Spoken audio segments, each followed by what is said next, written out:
Hello दोस्तों, आपका स्वागत है आपके अपने YouTube channel CA Jitendra Chauhan में। तो आज मैं आपके लिए बहुत ही शानदार डिस्कशन लेकर आया हूं और ये है हमारे होम लोन जो हम लेते हैं उसके ऊपर डिडक्शन हमें कैसे मिलेगी, कब मिलेगी।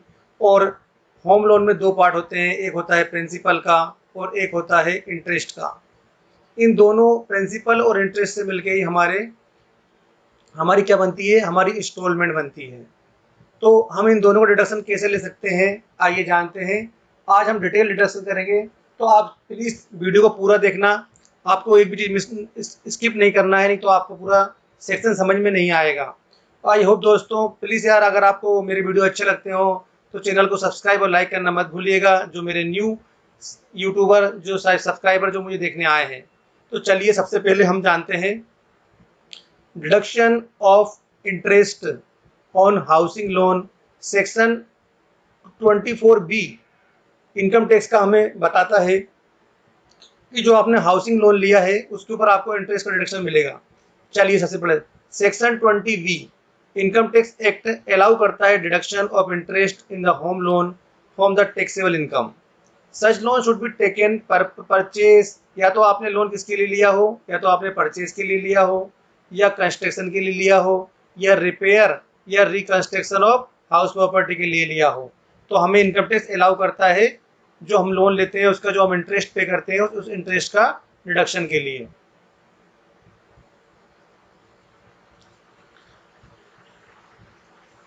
अब such deduction is allow the accrual basis. Accrual basis मतलब जब आपका इंटरेस्ट ड्यू हो जाएगा तभी, नोट पेड बेसिस। ऐसा नहीं है कि जब आप इंटरेस्ट पे करोगे जब भी आपको डिडक्शन मिलेगा, आपका इंटरेस्ट एक्रू हो जाने पर ही आपको इंटरेस्ट अलाउ करता है। In other words, the interest payable for the year is allow A deduction with such interest is actually paid और नॉट। आपने इंटरेस्ट एक्चुअल में पेड किया हो चाहे ना किया हो, आपका सिर्फ पेबल अगर हो जाएगा तो आपको इंटरेस्ट का डिडक्शन मिल जाएगा। Deduction can be claim for 2 और मोर हाउसिंग लोन, मतलब आपको अगर एक से ज़्यादा घर भी आपने परचेज करे हैं तब भी आपको मिल जाएगा। The deduction can also be claim the 2 more house. For claiming under section person must be owner of the house. मतलब क्या होना चाहिए डिडक्शन लेने के लिए, पर्सन क्या होना चाहिए, उस घर का ओनर होना चाहिए। Property and also loan should be his name, उसकी प्रॉपर्टी और जो लोन है ना उसके नाम से होना चाहिए, तो ही उसको डिडक्शन मिलेगा। अब इंक्लूजन और एक्सक्लूजन ऑफ इंटरेस्ट, इंटरेस्ट में क्या क्या इंक्लूड होगा ये भी हमारा जानने बहुत जरूरी है। चलिए, इंटरेस्ट में इंक्लूड है सर्विस फीस, ब्रोकरेज, कमीशन और प्रीपेमेंट चार्ज, ETC। ये सब क्या है, ये इंटरेस्ट में इंक्लूड है। अगर आप ये सब भी साथ में पे करे हैं तो इनका डिडक्शन आपको मिलेगा। इंटरेस्ट और पेनाल्टी ऑन अनपेड इंटरेस्ट, जो इंटरेस्ट आपने पेड नहीं किया, सेल नोट भी अलाउ डिडक्शन, और पेनाल्टी आपको अलाउ नहीं रहेगी। अब देखिए दूसरा हमारा सेक्शन स्टार्ट होता है कि type of loan for which deduction allow, किस टाइप के लोन में डिडक्शन अलाउ रहेगी। तो the deduction shall be allowed irrespective of nature of loan, whether it is a housing loan या आपने पर्सनल लोन लिया हो फ्रॉम एनी पर्सन और इंस्टीट्यूशन। मतलब आपने चाहे तो हाउस लोन लिया हो चाहे आपने पर्सनल लोन लिया हो।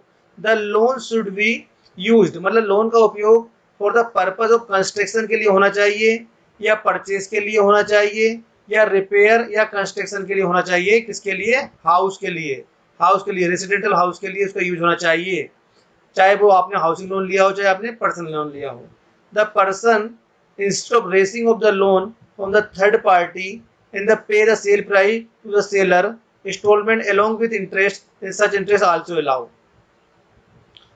इसके बाद आपकी मैक्सिमम लिमिट ऑफ डिडक्शन की क्या है, तो this limit of deduction are applicable of the SSC wise. मतलब ये जो डिडक्शन है वो क्या है, SSC वाइज है, नॉट प्रॉपर्टी वाइज। आपको प्रॉपर्टी वाइज नहीं मिलेगी, आपको SSC वाइज मिलेगी। Therefore, the person own 2 or more house property, then total deduction for that person remains same। अगर मान लो एक व्यक्ति दो हाउस का मालिक है, तो उसको जो ज़्यादा से ज़्यादा जो डिडक्शन मिलेगी, अगर उसने अपनी प्रॉपर्टी लेट आउट प्रॉपर्टी मतलब उसने किराए पे दे रखी है, deem to be let out property, तो उसको मैक्सिमम डिडक्शन कितने की मिलेगी इंटरेस्ट की, मात्र 2 लाख रुपए की उसको मिल सकती है एक ईयर में, फाइनेंशियल ईयर में। अगर उसने सेल ऑक्यूपाइड की है, मतलब वो खुद ही रहता है, तो भी उसको 2 लाख रुपए की उसको डिडक्शन मिलेगी। अब हम जानते हैं एक और प्रॉब्लम हमारे कस्टमर जो हमारे जो सब्सक्राइबर वो फेस करते हैं कि इंटरेस्ट फॉर प्री कंस्ट्रक्शन और एक्विजिशन पीरियड। अब देखिए इसको समझते हैं हम, ये आपका बहुत ही इंपॉर्टेंट है, इसमें बहुत लोगों को कंफ्यूज रहता है, तो आपसे आराम से समझिए, कोई भी चीज़ स्किप मत करना। कि देखो इंटरेस्ट फॉर प्री रिकंस्ट्रक्शन या acquisition period is allowable in the 5 equal instalment.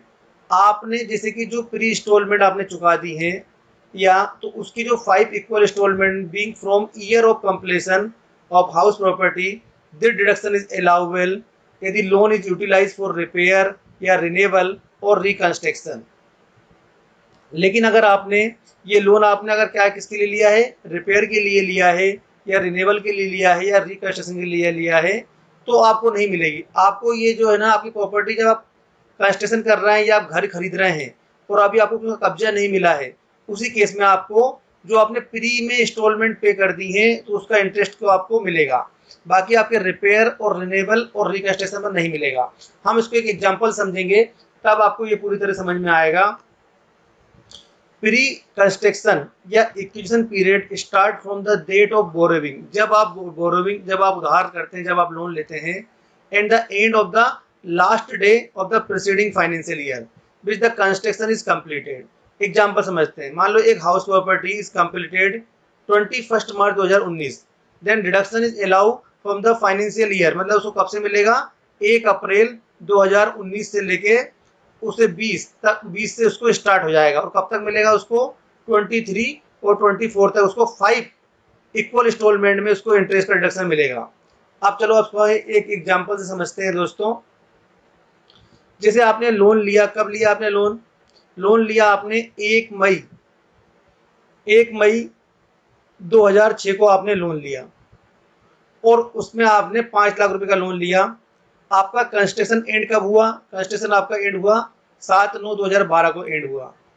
तो आपका प्री कंस्ट्रक्शन या एक्विजिशन पीरियड क्या माना जाएगा, आपका माना जाएगा 1 मई 2006 से लेके 31/3/2012, क्योंकि जो 90 महीने का जो एंड होगा फाइनेंशियल ईयर वो कब होता है, वो होगा 31 मार्च 2012 को होगा। तो क्या माना जाएगा, ये आपका प्री कंस्ट्रक्शन पीरियड माना जाएगा। अब प्री कंस्ट्रक्शन एक्विजिशन इंटरेस्ट, अब देखो इसके केस में आपका जो टोटल इंटरेस्ट बना वो बना आपका 3,55,000, एग्जाम्पल 5 लाख रुपए, 71 मंथ और 1%। अब pre construction acquisition interest deduction financial year आपको 12-13 से लेके तो आपको 16-17 तक आपको अज्यूमिंग लेट आउट प्रॉपर्टी या deem to be let out property आप इसे 5 से डिवाइड कर देंगे तो आपको पर ईयर कितना डिडक्शन मिलेगा, 71,000 का आपको डिडक्शन मिलेगा। लेकिन इसमें एक चीज और है कि जो आपका टोटल डिडक्शन रहेगा उस फाइनेंशियल ईयर का, वो इसे मिलाने के बाद जो इंटरेस्ट 71,000 और जो आपका करंट ईयर का इंटरेस्ट रहेगा उसे मिलाकर 2 लाख रुपए से ज़्यादा नहीं हो सकता है। एग्जाम्पल समझते हैं, जैसे आपने 75,000 का रिकंस्ट्रक्शन आपका पहले का है तो आपको करंट ईयर में 1,29,000 रुपये का ही डिडक्शन मिलेगा, 1,29,000 ये और 71,000 ये, इसको जोड़कर आपको टोटल 2 लाख रुपए तक का ही डिडक्शन मिलेगा। 2 लाख रुपए से ज़्यादा आपको डिडक्शन इंटरेस्ट का नहीं मिल सकता है।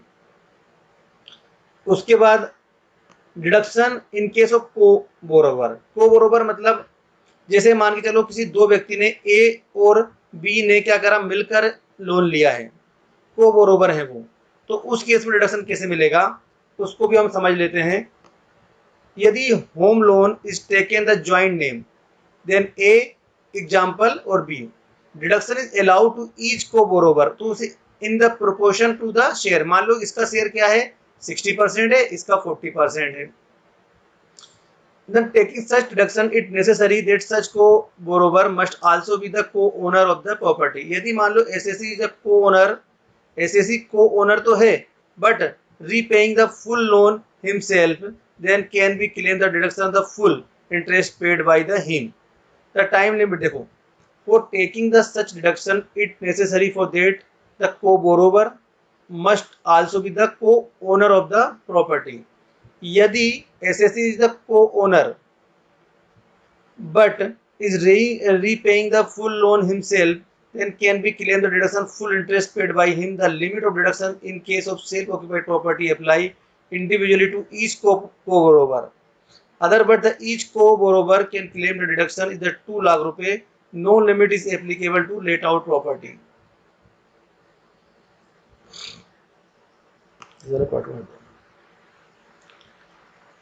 अब समझते हम कि difference between the section 24B and section 80C. तो interest is home loan is allow under section 2B and principal is home loan allow under section 80C. चलिए इसको समझते हैं. इस टेबल से आपका पूरा डाउट क्लियर हो जाएंगे. देखो tax deduction allow only for interest आपको मिलेगा सेक्शन 24B में, और आपको प्रिंसिपल डिडक्शन कहाँ मिलेगा, आपको 80C में मिलेगा. बेसिस ऑफ डिडक्शन यहाँ पर इसके मिलता है एक्रूअल बेसिस पर, और यहाँ पर क्या मिलेगा, केस बेसिस पर. अब amount of deduction self occupied property के केस में 2 लाख रुपए फ्रॉम द असेसमेंट ईयर 15-16 से स्टार्ट हो गया है. अदर देन सेल्फ ऑक्युपाइड में नो लिमिट. अगर 1,50,000 मिलेगा आपको मैक्सिमम 15-16 असेसमेंट ईयर से. उसके बाद पर्पज ऑफ लोन, अगर पर्पज ऑफ लोन परचेज या कंस्ट्रक्शन या रिपेयर या रिन्यूअल या reconstruction of the residential house property, लेकिन प्रिंसिपल कब मिलेगा, जब आप ओनली परचेज या कंस्ट्रक्शन करते हैं न्यू हाउस प्रॉपर्टी. आपको रिपेयर या रिन्यूअल के केस में आपको प्रिंसिपल का डिडक्शन नहीं मिलेगा.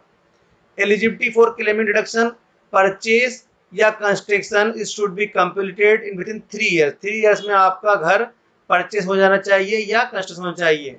इस केस में कोई लिमिट नहीं. Nil restriction of the sale property, आप सेल कभी भी कर सकते हैं, लेकिन अगर आप प्रिंसिपल का डिडक्शन लेते हैं तो the deduction claim would be reverse यदि property should be sold within the 5 years from the end of the financial year such property acquired him.